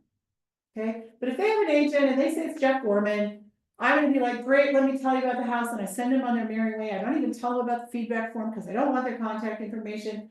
And I'll answer their questions and I'll be nice. And those are always the people that their kids take 3 or 4 sets of snacks. They take a handful of chocolate and they wipe out my sparkling water. Always. And they're the ones that want to use the bathroom. Yeah.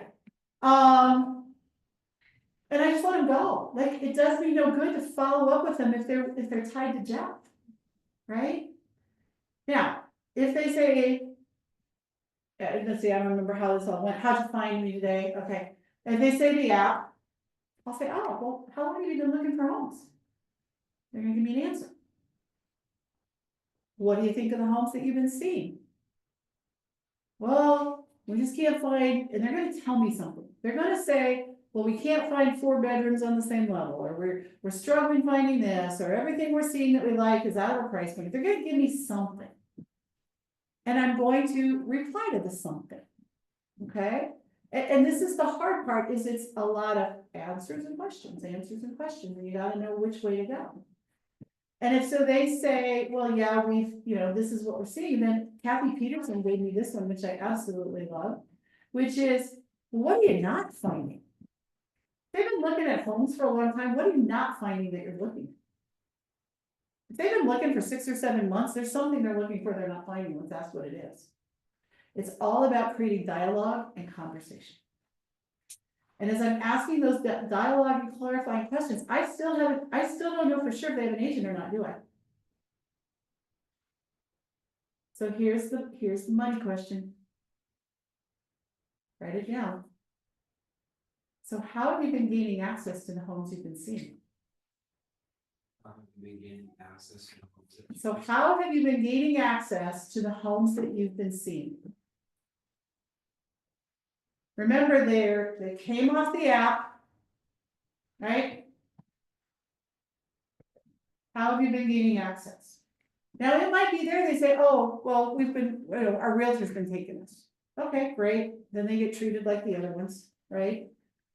But when the minute they say, oh, we just go to open houses, 90+% of the time, what did I just learn?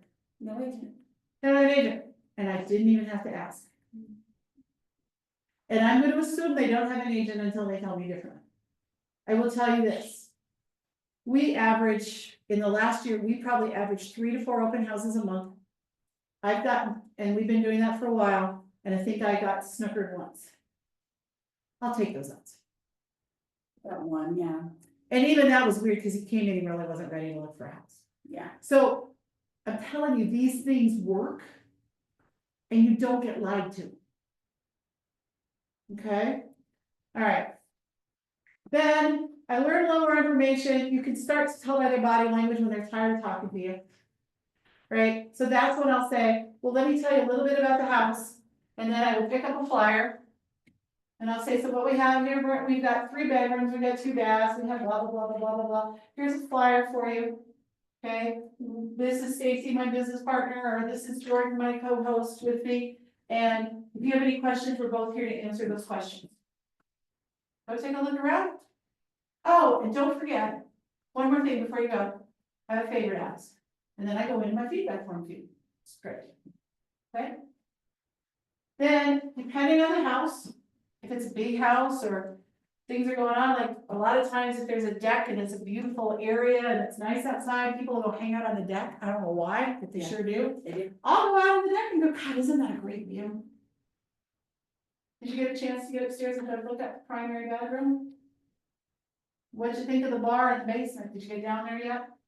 The other thing before I send them on their merry way to go look at the house is I always have my favorite thing. What's my favorite thing in the house? And sometimes it's a struggle. Okay? But I'm going to find something because I want them to be looking for it. I'm sending them on a scavenger hunt. Wait till you see the tile that they used in the guest suite in the bathroom. Wait till you see the awesome theater that they built in the bedroom or down in the basement. Right? Wait till you see. Man, my favorite part is that yard, that area back there that they have with all the fruit trees. Make sure you check out the Peekaboo Mountain View in the window in the primary walk-in closet. I probably haven't used that, but sometimes that's the only feature I know. All right. I probably went through a whole lot of this, right? So we talked about creating connection, right?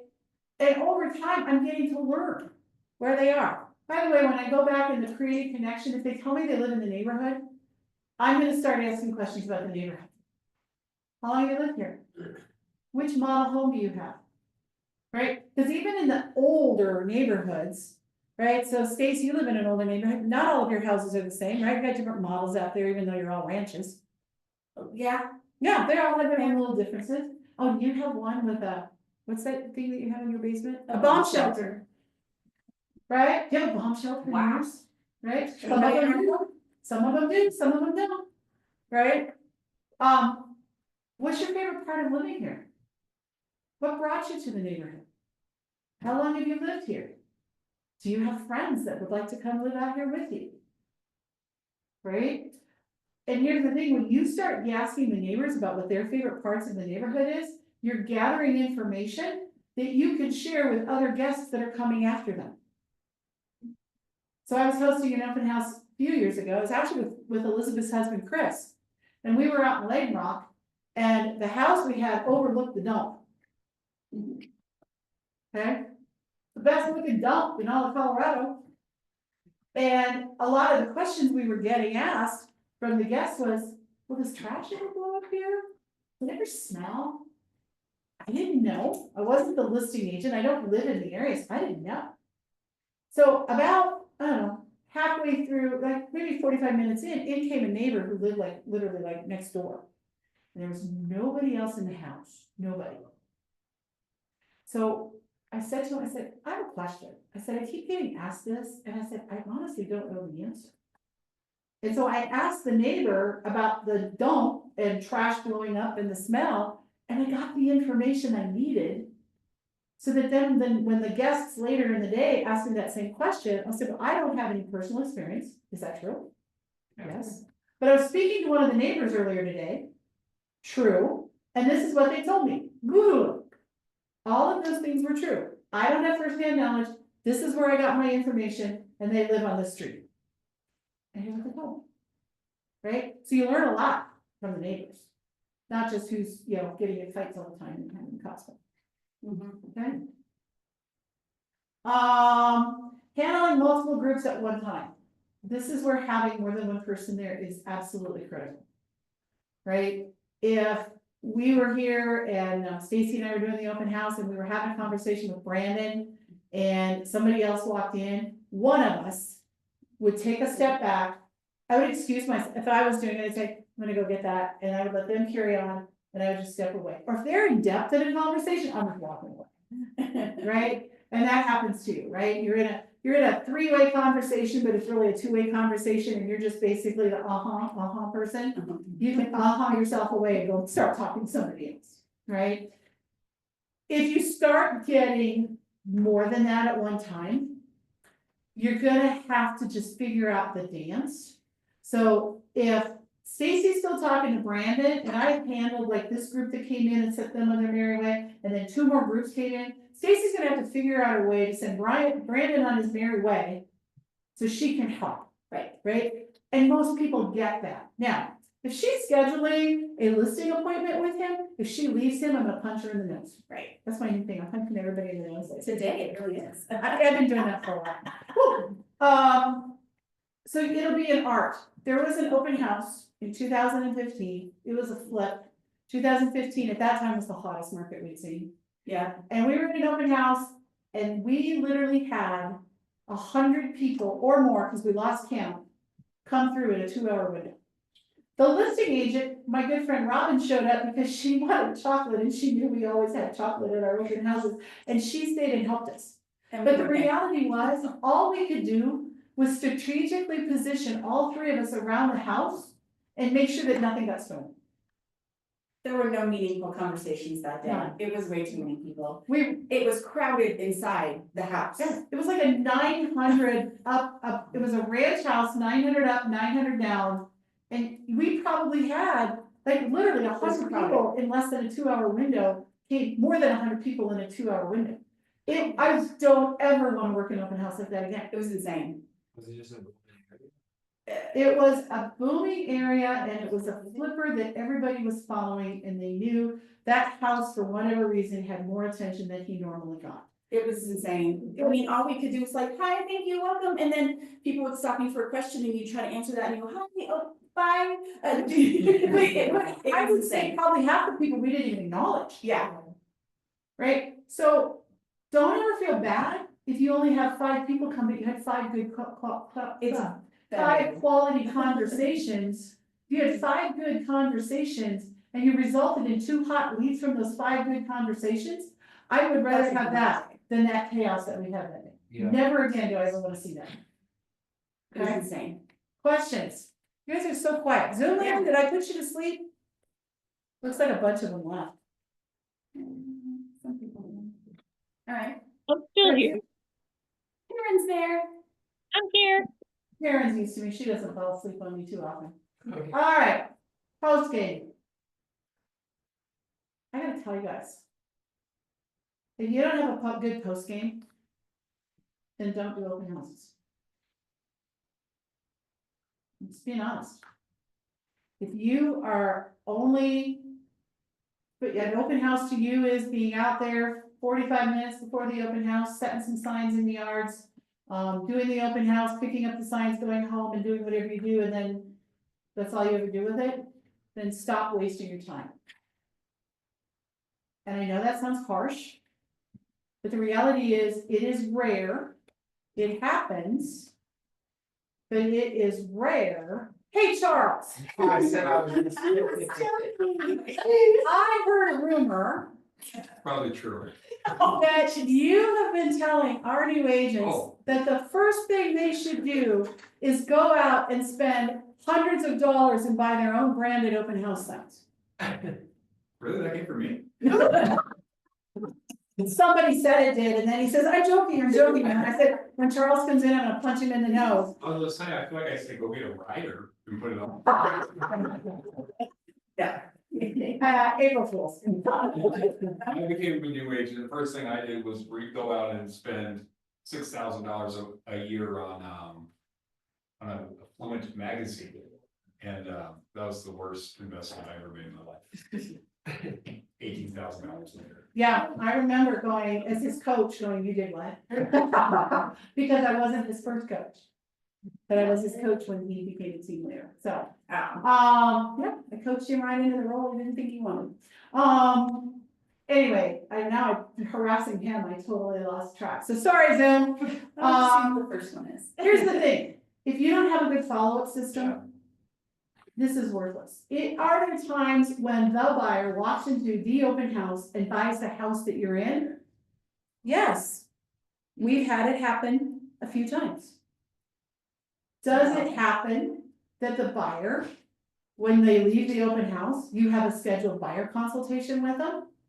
If you start your intentions of finding those people, yes, and we've had that happen, we got one under contract last night. But the reality is, it's a nurture game. It's a relationship building game. It's a follow-up game. Here's what you know. They're in the business, they're out looking at houses, they're ready to go. Why would you ignore them?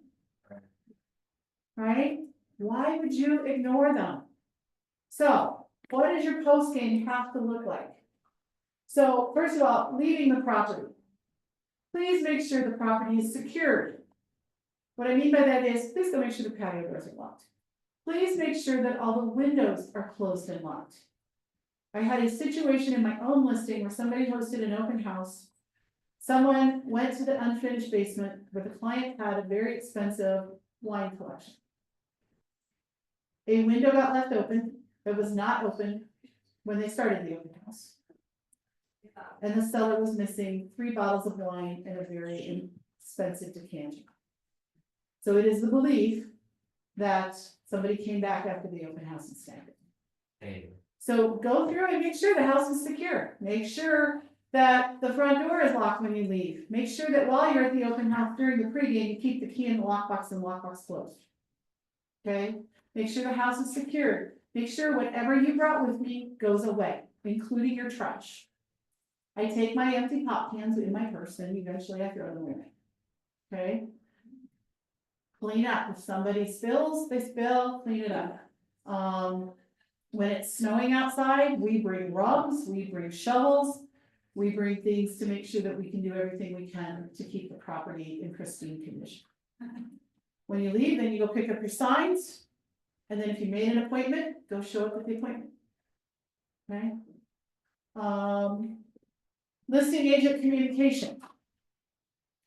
Please reach out to the listing agent as quickly as you can, but nicely within an hour of the open house ending. And let them know how it went. How many people came through? You can do this in groups or head count. I don't care which way you count it. Just how many people came through. Let them know if there was any overarching feedback. Okay? One that I had to call Courtney on, I had to give her feedback that her seller was not ready. And then when we got there, there were dirty clothes on the bathroom floor. there was dirty dishes in the sink, like I had to share that they weren't ready. And they were scrambling to I get. was still in bed when Stacy knocked on the door, there was no doubt in my mind. They were ready. So we wanna share that with the listing agent, right? And then please, always let the listing agent how much you appreciate the opportunity that they gave you. Because the reality is they didn't have to. You can do that with a handwritten note, you can do that with a text message, you can do that with an email, you can do it with the verbal communication, however you do that. The agent who's in charge, who's communicating with the listing agent, but if you're the one who's not, then you reach out by text or email and just say, hey, listing agent, I just wanted to let you know, I really appreciated the open house opportunity from Saturday at 123 Main Street. I know Christy gave you all of the information of how it went, I just wanted to say thanks. Okay, those things go a long way. A long way. If you're doing, like Jeff does a lot of stuff for one particular listing agent right now, I guess it would be weird if he sent a handwritten note every week to that same agent about things for the open house opportunity, like that probably would start to look like it's not sincere. So maybe one week he sends a handwritten note, the other one is just in text, another one is just a phone call. Just show appreciation. True story. With the open house program and the coaching program, we had a coaching agent work at open house for a listing agent, in which the listing agent reached out to the coaching agent directly. Got that? Didn't come through our program. Then the agent, the coaching agent, had a good open house, actually picked up a client. And in the words of the listing agent, that person never said thank you for hosting the open house, let alone the fact that they got a client and it was an $800,000 sale and they had no gratitude for it whatsoever. Well, not only did that listing agent take their frustration out on that coaching agent alone, basically the entire coaching program was given no open house opportunities for 6 months. Ouch! I got thrown in the penalty box and I didn't even play a part in it, right? So just be aware, right? The words thank you mean a lot. And I can tell you as a listing agent, I very rarely, I mean, sometimes I'll see it in a text, but very rarely do I hear it. Right? So be aware. Follow-up strategy. Okay, so I'm going to give you guys a play. We have it here? No.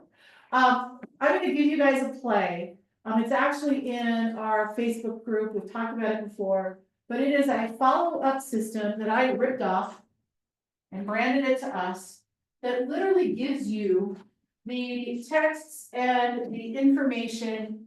It gives you the scripts, right? And I used it one day, right after I ripped it off, I said to Stacy, I said, I'm gonna try it. Oh my goodness, it worked.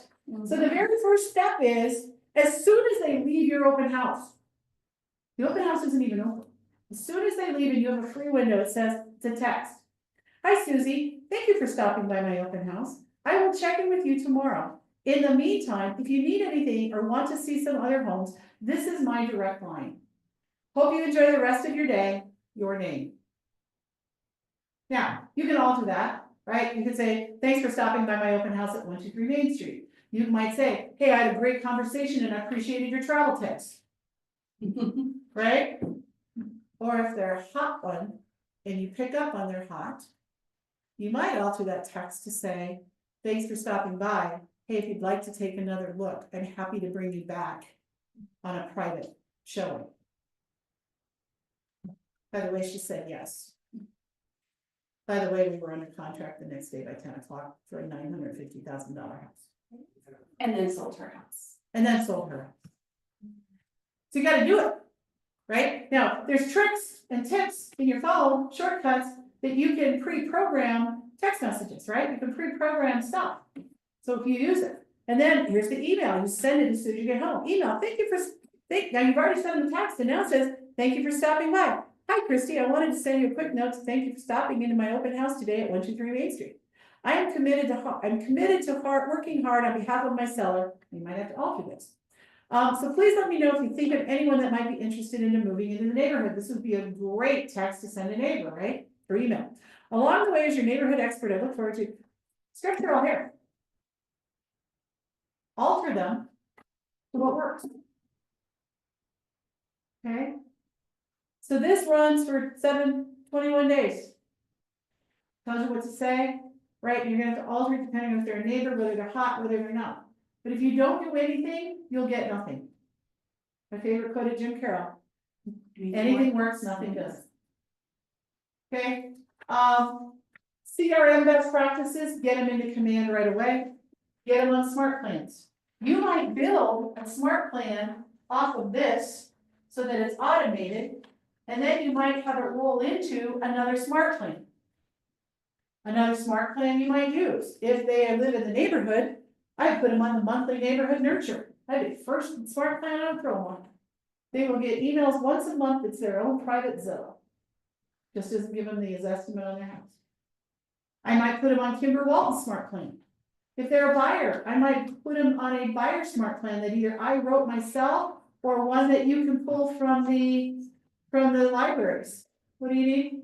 What's what? Which one? We're just asking if you have a smart plan set up. Yeah. We still need to do that. So there's a million of them, right? Or get with Chris Voorhees. But there's smart plans out there that people have written and published. I really love Kimber Walton's plans. They're a good generic plan. And they work really good for database and new clients and we get very low unsubscribe rates. But we also have a smart plan that Stacy went out and started playing and looking at other people's stuff. And of course, with her marketing background, it's like, well, I don't like any of these, but I like a little bit of this one and a little bit of this one and a little bit of this one. And she made it her own. She stole inspiration. I don't know, there's this new tool called ChatGPT. Yeah. Ask ChatGPT to write you an email campaign for an open house follow-up. And you want it to run over a weekly email over 8 weeks. See what it comes up with. Right? All I'm telling you is, if you don't communicate with them, nothing will happen. If you had a conversation and you were gonna follow up with them and they said, hey, if this goes under contract, will you let me know? Then go create a task in command after you put them in, and you create a task, and then you'll have your own follow-up, so you don't have to remember. Because I will tell you, the busier you get, the worse your memory gets. Okay? Go after your consultations. Go after them. Your goal for every open house to walk away with one consultation. If you could walk away with every open house you did, what would your lives be like? Let's say you only do 2 open houses a week, 2 open houses a month. Let's just do a really bare bones. If you did 2 open houses a month, and out of every open house, you had at least 1 buyer or seller consultation. That would give you 2 consultations a month. What would your life look like in 6 months? Busy and good. It'd be amazing. Even Right. if you only converted 50% of those, that is a closing, that is 1 new client every month. Exactly. Exactly. So remember we were talking about, it's getting almost time to hit Ask the Coach. Remember when we were talking about, it takes 100 conversations to get an appointment? And I said, open houses are a great way to do that? Yeah. Well, think about that. If I go out and I do if I door knock, let's say 100 houses, it's 4 hours. 4 hours of work. I go door knock, 100 houses, I'm gonna have how many conversations? He said 5, 6. It's about a third will open the door. So that's about what? Somewhere between 30 and 35 conversations. So just write that down. That's 35 conversations over 4 hours worth of work by going out and inviting people to your open house. If you have an open house that has our numbers, we really like to have an open house over a 2-hour window that has somewhere between 15 to 20 people show. That to me is a really good, manageable size open house. So let's say you have 15 to 20. So now I had 35 conversations from door knocking and I had 20 more conversations from people who showed up at the open houses. I'm at 55 conversations by hosting an open house. I did 4 hours of door knocking. I did a 2-hour open house, hour setup, 2-hour open house, hour takedown, in an 8-hour day, 8 hours of work time. I had 55 conversations. So are you telling me if I did 2 of those a week, Mark, that I'd have over 100 conversations, and when I get really good at my conversations and conversions, I could literally, for working 16 hours a week, have an appointment? I mean, 100 conversations equals closing. 16 hours a week, how many of you guys would do that? Now, you're gonna have some lead time with your marketing and creating your materials and doing your advertising, that's not a full-time job. So for those of you that are dual career, I don't know, if you can figure out how to do open houses at a high level and convert, you don't need another lead gen. You'll never have to make a care call to a friend or a family member again, because you don't like doing it anyway. All right, so I know that it's supposed to do Ask the Coach, and I'm just gonna launch it here, because I think all my Ask the Coach people are in the room. But here's my question, what questions do you guys have? I threw a lot at you.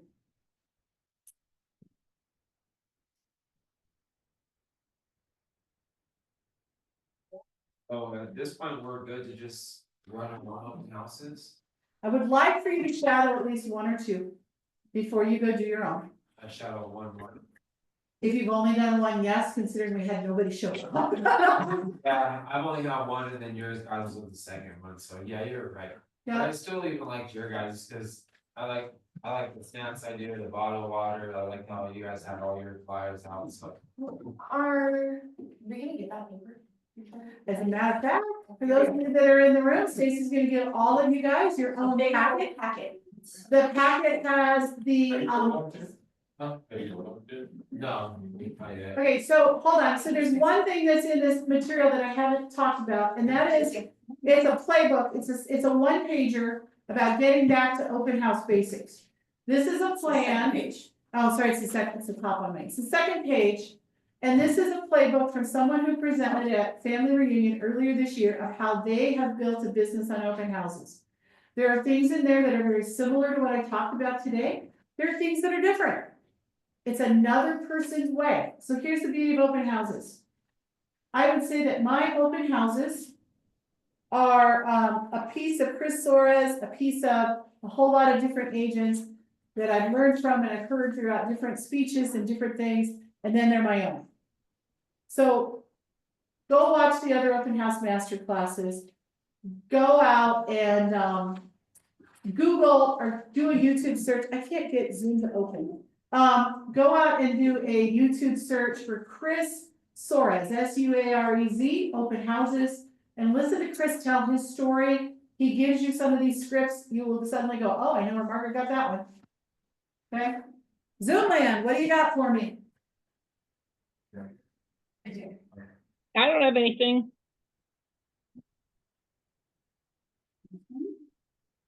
What was the name of this one? Can you spell it? Chris Suarez. Suarez? Yeah, his name's actually on one of the third- scripts. The third page in your packet. Oh, it's on his name right at the top. This is stuff from him, so. So those scripts that say Chris Suarez's name on them, just so you know, I literally transcribed the scripts that he used in the YouTube that I just told you to go watch. Yeah. So I actually went and wrote out all of his stuff. The best way to practice these is to practice them with each other. And honestly, after you've kind of reviewed through all those different scripts and stuff, just go start out and write questions down. I believe in the go start asking questions and start coming up with your own. Because I truly believe the key to success in this isn't about memorizing scripts for this case. It's about just being prepared with questions to ask. Right. And listen to what they say. And listen to what they're saying. One more thing, don't be this. I will never forget this. Listen to what they're telling you. We had an agent who the guest said, oh, I would love it if you could send that information to me. Will you email it to me? And the open house guest, the host said, great, I'll send you a text. Listen. The guest literally told you how they wanted to be communicated with and you didn't even acknowledge. Okay, all right, you guys, it was fun to talk to you guys about my favorite way to lead generation. I hope it was helpful. For those of you that were on Zoom, we had attendance taken, so we will get all of this out to you. Have a fantastic rest of the day and let me know what I can do to help you. Bye all. Thank you. Margaret, you had said 9.